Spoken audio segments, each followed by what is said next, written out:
Hello friends, in last class we have discussed about cellular adaptation and its types, जिसमें हमने समझा था कि जैसे सेल पर कोई स्ट्रेस आता है वो उस स्ट्रेस से कॉप अप करने के लिए और अपने फंक्शन को नॉर्मली परफॉर्म करने के लिए अपने आप में कुछ चेंजेस लेकर आती है, जिसे हम सेल एडेप्टेशन कहते हैं। अब इसके बाद भी अगर स्ट्रेस परसिस्ट रहता है तो सेल इंजर्ड होना स्टार्ट हो जाती है, जिसे हम सेल इंजरी कहते हैं।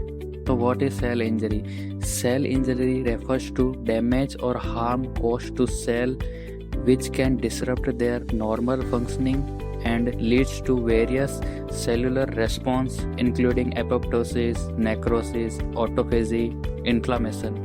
It means अगर स्ट्रेस परसिस्ट रहता है तो सेल डैमेज होना स्टार्ट हो जाती है, जिससे सेल की नॉर्मल फंक्शनिंग डिसरप्ट हो जाती है और सेल में कई तरह के सेलुलर रेस्पॉन्स होते हैं, जैसे कि apoptosis, necrosis, autophagy, inflammation. Cell injury has two types, reversible cell injury and irreversible cell injury.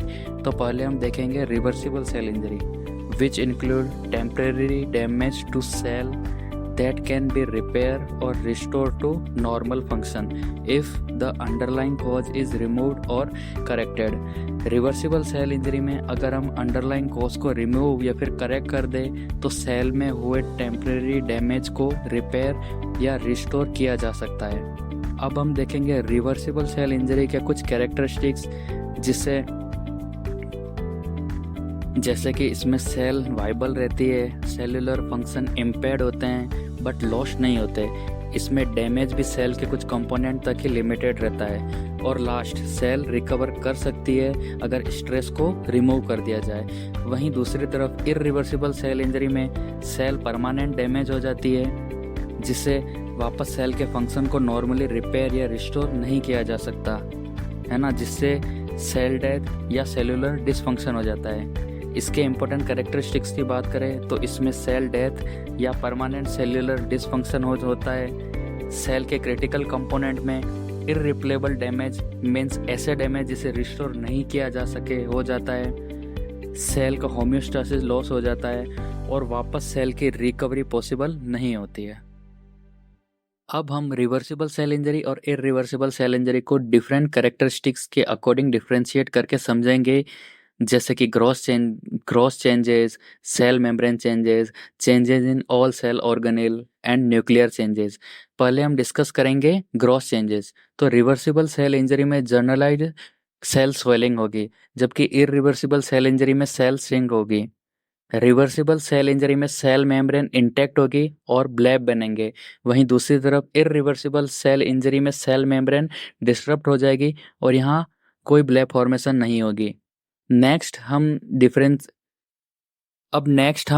Cell organelle में हुए चेंजेस के आधार पर डिफरेंशिएट करेंगे, जैसे कि रिवर्सिबल सेल इंजरी में माइटोकॉन्ड्रिया में स्वेलिंग के साथ स्मॉल एमॉर्फस डेंसिटी देखने को मिलेगी, जबकि इरिवर्सिबल सेल इंजरी में माइटोकॉन्ड्रियल स्वेलिंग के साथ लार्ज डेंसिटी देखी जाएगी और इसके अलावा यहाँ वैक्यूल्स भी प्रेजेंट होगा।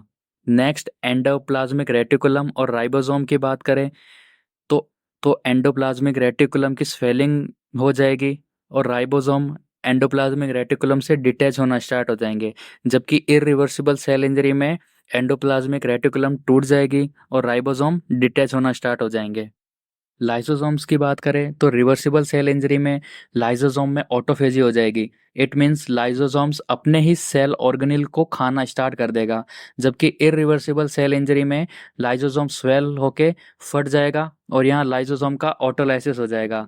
देन लास्ट में बात करते हैं न्यूक्लियस की। तो न्यूक्लियस में इरिवर्सिबल सेल इंजरी में क्लम्पिंग देखने को मिलेगी। इट मीन्स न्यूक्लियस में क्रोमेटिन क्लस्टर में आ जाएगा, बंच में आ जाएगा।